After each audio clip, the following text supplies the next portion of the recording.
terjatuh dalam kerasnya kehidupan. Keegoisan, hawa nafsu, dan haus akan kuasa menjadi hal utama dalam kisah ini. Apakah berdiam diri dan mengalah adalah hal yang dapat menyelesaikan masalah? Kurasa tidak.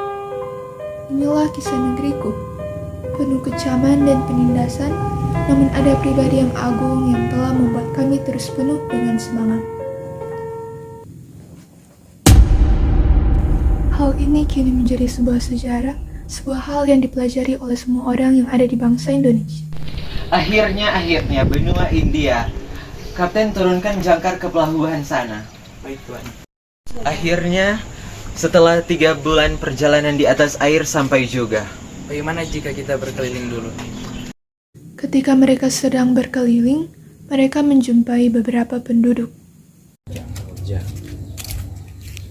Wahai penduduk setempat, wilayah apakah ini? Wahai manusia laut, siapakah Anda? Datang dari manakah Anda? Kamu tidak tahukah siapa saya? Saya adalah sang Cornelius Jansson Spillman. Kor apa? Susah sekali. Saya panggil Pak Cahyo saja ya. Pak Cahyo, selamat datang di Maluku, Indonesia.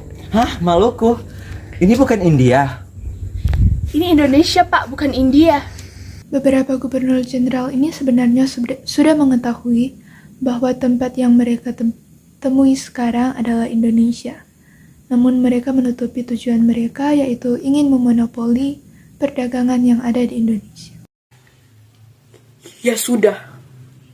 Hei kau, bawa kami ke penginapan terdekat di sini. Oh ada, ayo ikuti saya.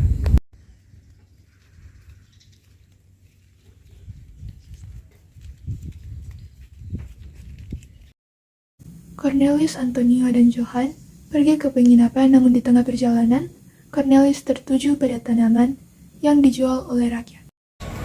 Bu, ini apa? Ini rempah-rempah, Pak. Ada jahe, kunyit, dan pala. Sepertinya kalau kita menjual ini dapat untung banyak. Ayo kita beli dengan harga murah, lalu jual kembali ke Belanda dengan harga yang mahal. Ini dari ladang sendiri, Bu? Iya, Pak. Ini dari ladang sendiri. Bisa saya lihat ladangnya? Bisa sekali, Pak. Mari saya antarkan. Nak, jagain dulu. Ibu mau ke ladang. Iya, Bu. Mari, Pak, saya antarkan. Itu, Pak, ladangnya. Wah, subur sekali ya. Bu, bisa kami membeli hasil dari ladang Ibu? Wah, bisa sekali, Pak. Tapi harganya harus sesuai dengan harga yang akan saya tentukan. Nanti kami akan memberikan harga yang besar kok. Oke, nanti kita akan membicarakan tentang harganya besok saja pada jam 9 pagi. Baik, Pak. Pak, antarkan saya ke penginapan.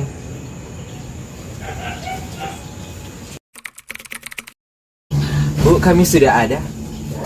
Oh iya. Oke, jadi tawarannya bagaimana? Oh, saya sudah memikirkan itu.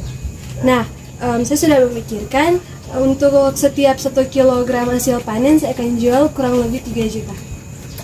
Apakah bisa diturunkan menjadi harga 1 juta, Bu? Tidak bisa, Pak. Ini sudah harga yang pas untuk hasil ladangnya. Ya sudah deh, Bu. Saya tidak jadi beli. Ya deh, Pak. Boleh diambil dengan harga 1 juta. Mereka pun melakukan jual beli rempah-rempah. Setelah itu mereka kembali lagi ke penginapan mereka, dan setelah beberapa hari, mereka tinggal di Maluku. Mereka melihat bahwa tujuan mereka datang pasti dapat terjadi, karena di Maluku banyak sekali rempah-rempah yang akan mereka jual dengan harga yang mahal ke Eropa. Di saat itu mereka melakukan jual beli rempah-rempah. Setelah dari melakukan jual beli, mereka kembali lagi ke penginapan. Setelah beberapa hari mereka tinggal di Maluku, mereka menemukan tujuan besar bagi mereka. Di Maluku banyak sekali rempah-rempah yang akan mereka jual dengan harga yang mahal ke Eropa. Mereka membuat suatu perjanjian bahwa rakyat hanya bisa menjual hasil bumi kepada VOC dengan harga yang murah. Mereka menyuruh para penduduk untuk menandatangani perjanjian yang telah mereka buat. Walaupun para penduduk menandatangani perjanjian itu dengan sangat terpaksa. Perjanjian apa tadi itu? Mungkin tadi mereka pendatang yang menguasai wilayah kita. Sebenarnya aku tidak mau tanda tangan, tapi dipaksa karena jadi sama mereka. Jahat sekali ya mereka. Kukira tadi mereka datang dengan maksud yang baik, tapi ternyata tidak. Tapi mau bagaimana lagi? Kita kan hanya rakyat biasa yang harus mengikuti perintah mereka. Iya juga sih. Penginapannya.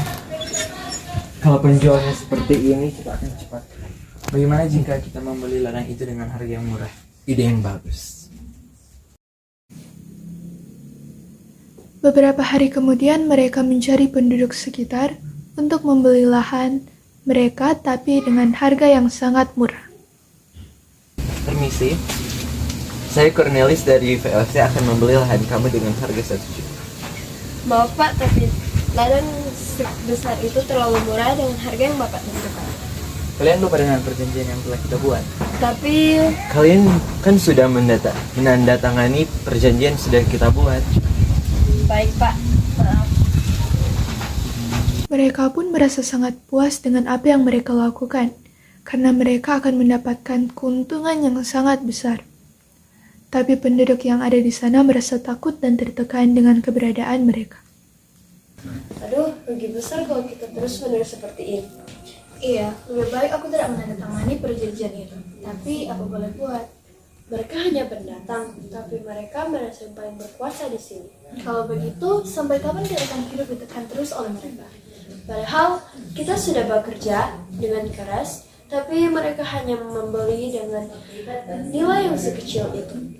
Kita harusnya bisa menjual dengan harga yang lebih kepada pedagang lain. Tapi dengan adanya perjanjian itu, kita tidak bisa menjual dengan harga begitu kepada mereka. Lebih baik, tadi aku tidak menandatangani surat yang diberikan. Lagi pula, kita kan hanya rakyat biasa di sini, jadi hidupnya pasti akan ditekan terus oleh pendatang-pendatang. Benar. Dari kisah ini, kita bisa melihat sekaligus menyimpulkan maksud dari monopoli perdagangan, bukan? Jadi, monopoli adalah keadaan di mana suatu bisnis dikuasai oleh satu perusahaan atau pasar dan tidak memiliki pesaing. Di sini Belanda, khususnya VOC, ingin mengambil keuntungan dari perdagangan di Indonesia dengan mengambil alih lahan-lahan yang ada. Tujuan pembentukan VOC, jika dilihat lebih jelas, adalah untuk menguasai dan memonopoli sistem perdagangan rempah-rempah di Asia, terutama di Indonesia dengan cara VOC melakukan paksaan kontrak monopoli pada kerajaan-kerajaan di Indonesia. Kejadian monopoli ini ibarat dua mata pisau memiliki segi positif dan negatif. Positifnya, perdagangan di Indonesia menjadi lebih ramai, namun negatifnya, rakyat Indonesia sangat menderita. Dengan adanya monopoli, rakyat tidak memiliki kebebasan menjual hasil bumi mereka. Mereka terpaksa menjual hasil bumi hanya kepada VOC. 1 Korintus 10 ayat 23. Segala sesuatu diperbolehkan. Benar, tetapi bukan segala sesuatu berguna. Segala sesuatu diperbolehkan. Benar, tetapi bukan segala sesuatu membangun. Segala sesuatu bisa kita lakukan. Tuhan memberi kebebasan bagi kita dalam bertindak. Namun, haruslah kita memanfaatkan kesempatan itu dengan melakukan hal-hal baik yang membangun sesama, bukan untuk menguntungkan diri sendiri seperti dalam kisah monopoli perdagangan yang dilakukan VOC.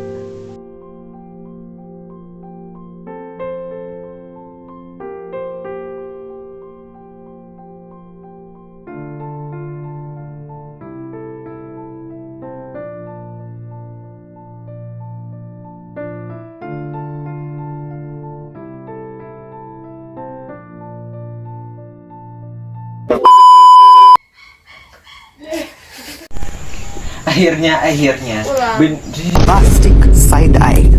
akhirnya benua India. Bravo. Akhirnya setelah perjalanan 3 bulan di atas air, akhirnya sampai juga. Bagaimana jika kita berkeliling dulu?